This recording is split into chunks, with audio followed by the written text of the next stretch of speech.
My name is Rebecca Hayes. I am 30 years old. My mother had hidden nearly 3,000 family documents that could have cleared my name. The pain hit hard. It peaked in the lawyer's office that afternoon as I laid out the facts from my binder, showing most pages posed no real risk. My mother, Carol Hayes, said coldly the documents would stay sealed for family protection. My older sister, Nicole, nodded silently. I felt betrayed, but quietly decided to take control myself. What I didn't know was the price I would pay.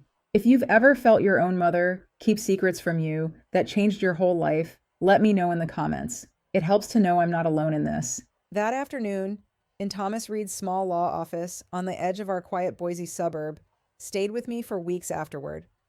I had driven there straight from my desk at the accounting firm, where I handled client ledgers every day, hoping this meeting would finally bring some clarity after my father's passing the year before. The papers in question were a mix of old medical records and estate notes, things my mother had always claimed were too sensitive to share. She sat across the polished table in her usual composed way, the kind of calm that made you question your own memory. My older sister sat right beside her, offering no words of support, just that familiar quiet alignment that always left me feeling outnumbered in our own family. I remember how the conversation started with my careful questions about the review findings I had pieced together from public records. Thomas Reed, the family lawyer we had known for years, tried to mediate, at first flipping through pages and suggesting limited releases might be possible without any real harm. But my mother cut in before he could finish, her voice laced with that sharp edge she reserved for moments when I pushed too far. "Rebecca, you have no idea what opening those files would do to the rest of us," she said, her eyes locking on mine in a way that made the room feel smaller. It was not anger, exactly, more like a calculated reminder that my needs always came second to the family's image. My older sister shifted in her chair, but said nothing, her silence speaking volumes about where her loyalty lay. I tried to keep my tone steady, explaining how the withheld information had affected my own health decisions and even my work life, but she waved it off with a dismissive gesture. "Some truths are better left alone," she added, her words dripping with that familiar guilt trip she had perfected over the years. Thomas Reed cleared his throat and attempted one last suggestion about redactions, but my mother shut him down with a single look that said everything. He backed off, muttering something about respecting her wishes as the executor. That moment crystallized years of patterns I had ignored, times when my mother used obligation to keep me in line while giving my older sister every advantage without question. It was never overt favoritism in words, but in actions that left me carrying the emotional weight alone. After the meeting ended without a single page released, I drove home through the familiar tree-lined streets of our Boise neighborhood, feeling a mix of anger and exhaustion. The next morning at work, my focus slipped for the first time in months as I stared at spreadsheets that suddenly felt meaningless. I had always been the reliable one, the junior accountant, who stayed late to fix errors, but now the secrecy weighed on me like an extra ledger I could not balance. That evening, my best friend, Jessica Morgan, stopped by my apartment with takeout, sensing something was off from the short text I had sent her. She listened as I recounted the office scene, her eyes widening when I mentioned how my mother had overridden even the lawyer's input. "She's always done this to you," Jessica said softly, offering a hug that felt like the first real support I had received in ages. But her next words planted a small seed of worry. "Just be careful. I overheard her talking to Nicole last week about how you might need to learn the hard way." The days that followed brought more of the same private pressure I had come to expect from my mother. She called me at odd hours, her voice calm, yet laced with reminders of everything she had done for the family, making me feel ungrateful for even asking questions. "After all these years, Rebecca, you still don't understand what it means to protect us," she would say, turning every conversation into a test of my loyalty. My older sister echoed those sentiments in shorter calls, suggesting I drop the matter for the sake of peace. Thomas Reed reached out once to apologize privately for not pushing harder, but he admitted the executor rules left him with little room when my mother stood firm. Each interaction built the tension slowly, like pages stacking up in an unbalanced account, until one evening, My mother left a voicemail that stopped me cold. If you keep pursuing this, there will be consequences for all of us, including you at that job of yours. I sat there in my living room phone, in hand, wondering how far she would actually go. Jessica had warned me about the overheard conversation, and now it felt like the first real crack in the foundation I had built for myself. The uncertainty hung in the air, heavier than any binder full of secrets, and I knew the next step I took would either break the cycle or cost me more than I was ready to lose. That voicemail from my mother left the uncertainty hanging in the air, heavier than any binder full of secrets, and I knew the next step I took would either break the cycle or cost me more than I was ready to lose. The next morning at the accounting firm, where I had built my reputation, one balanced ledger at a time, my concentration shattered every time the phone rang because her warning about consequences at my job kept echoing like an unpaid invoice that refused to balance no matter how hard I tried to focus on the client accounts stacked on my desk. My supervisor, Mark Ellison, who had always counted on my steady reliability during tax season rushes, pulled me aside during the lunch break with a concerned look that told me something was already sliding off track in ways I could not control. "Rebecca, you've been distracted lately, and it's showing in the reports," he said quietly while handing me a performance note that hinted at missed deadlines I knew were not my usual style at all. "If it continues, we will have to discuss options, and I heard from a family contact that there might be some personal issues pulling you away." I froze right there in the hallway, realizing my mother must have reached out somehow, through indirect channels, her reach extending even into my professional world without a single direct word to me about it. That revelation hit like an unexpected audit, leaving me wondering exactly how far she would go to keep those family documents locked away, but I nodded and promised to pull myself together. Though inside, the pressure was building, like interest compounding on an overdue loan I could never quite pay off.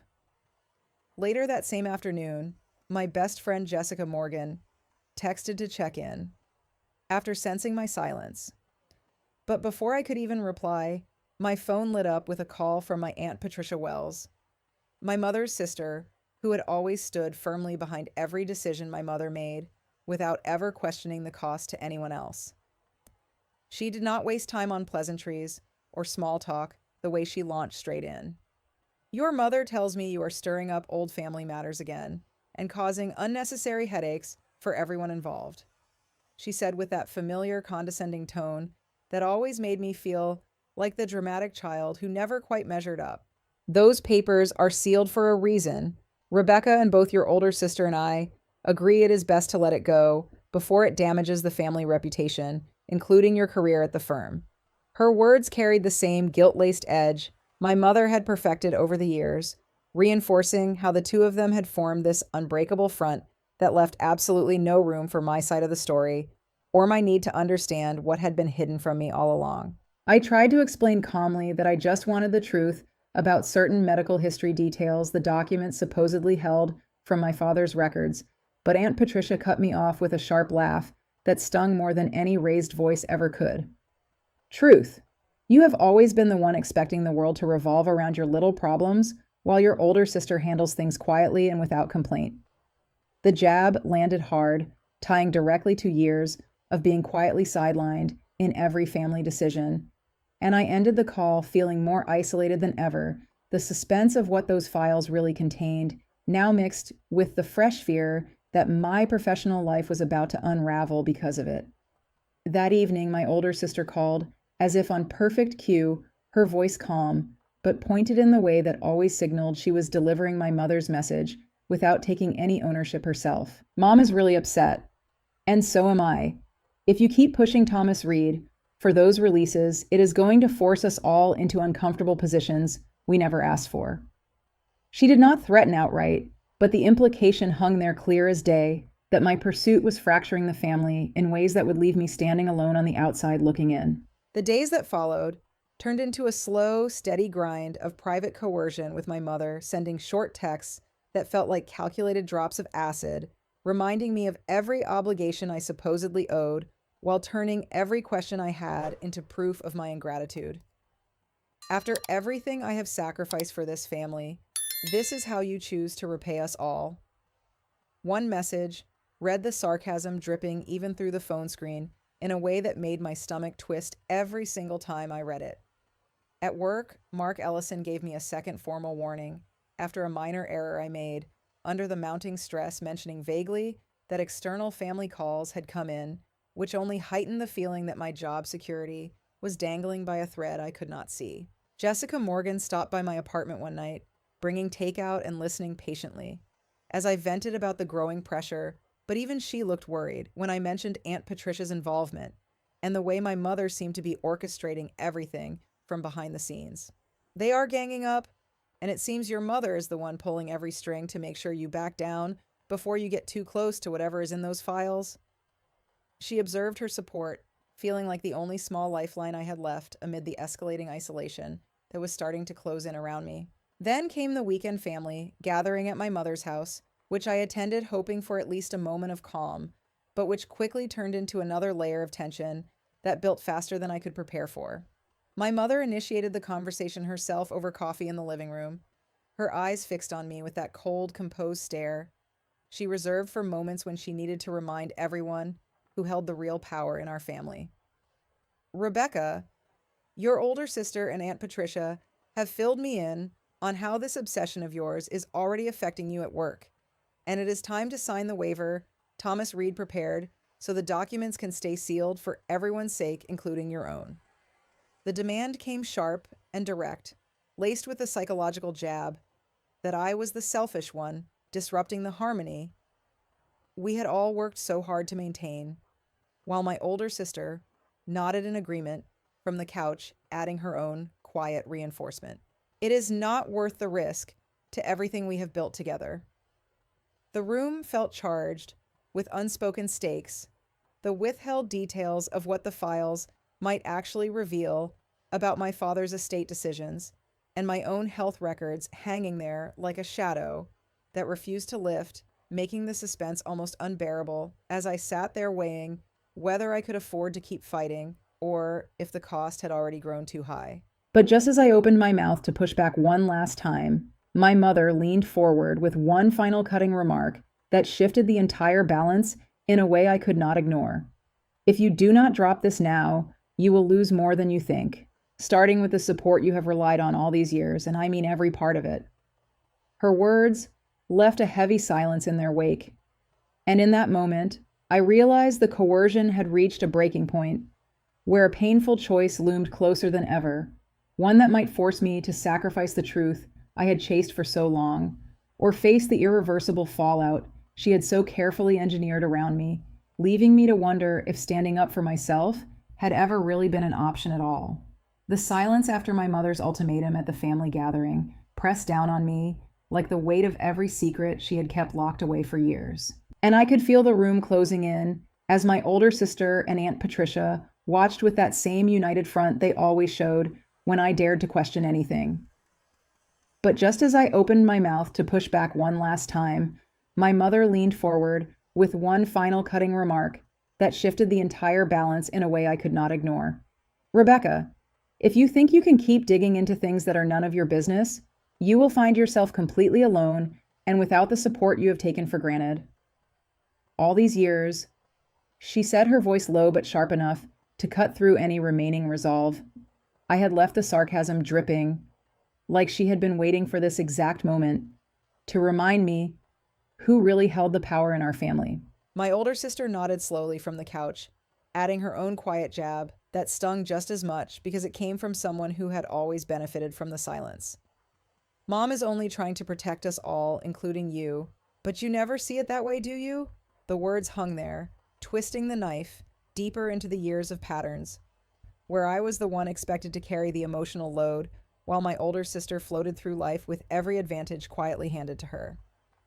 Aunt Patricia jumped in, right then with a phone call to Thomas Reed on speaker, so the whole room could hear, supposedly to clarify the waiver he had prepared. But in the middle of his careful explanation, he slipped and mentioned how the documents contained estate adjustments that directed an extra $150,000 toward my older sister under the label of family protection. Something that had never been disclosed to me and directly affected the medical records tied to my own health struggles after my father passed. The hidden truth landed like a sudden drop in the conversation, explaining why my mother had fought so hard to keep those files sealed all along, and for one brief second, the room went completely still while I processed that my own mother had chosen to favor my older sister financially at my expense, hiding it behind layers of legal language and emotional guilt. My mother quickly ended the call with a sharp glare at the phone and turned back to me, her eyes daring me to make a scene. See what happens when you push too far, Rebecca. Those details were never meant for you because they would only cause more problems than they solve. And now you have forced us all into this uncomfortable spot. The psychological jab cut deep because it flipped the blame onto me, as if my simple questions had created the imbalance instead of her choices. And the suspense built even higher when my phone buzzed with an urgent email from Mark Ellison at the accounting firm, saying that due to repeated family interference calls and my recent distractions, my upcoming promotion was now on indefinite hold, and a demotion to junior ledger work was likely if I did not resolve my personal matters immediately. The pressure from every direction felt like a timed trap, closing in my job, hanging by the same thread my mother had deliberately tugged through her indirect contacts, and I sat there weighing whether fighting for the full truth was worth losing the only stable thing I had built on my own. My mother pushed the waiver paper across the coffee table with a steady hand, her voice calm but laced with that final ultimatum. Sign it now or lose everything you have left, Rebecca, because I will not stand by and watch you tear this family apart over something that is already settled. My older sister added her own sarcastic reinforcement right after. It is not like you need those old records anyway. You have always managed without knowing every detail. So why start now? Aunt Patricia simply watched from the side with a knowing nod that made the isolation feel complete, as if the three of them had rehearsed this exact moment to break any last resistance I had.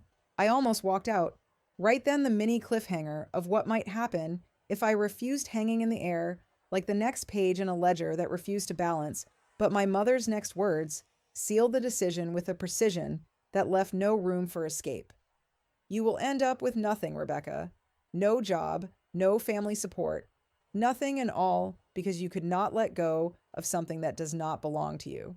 The high-stakes choice hit me full force.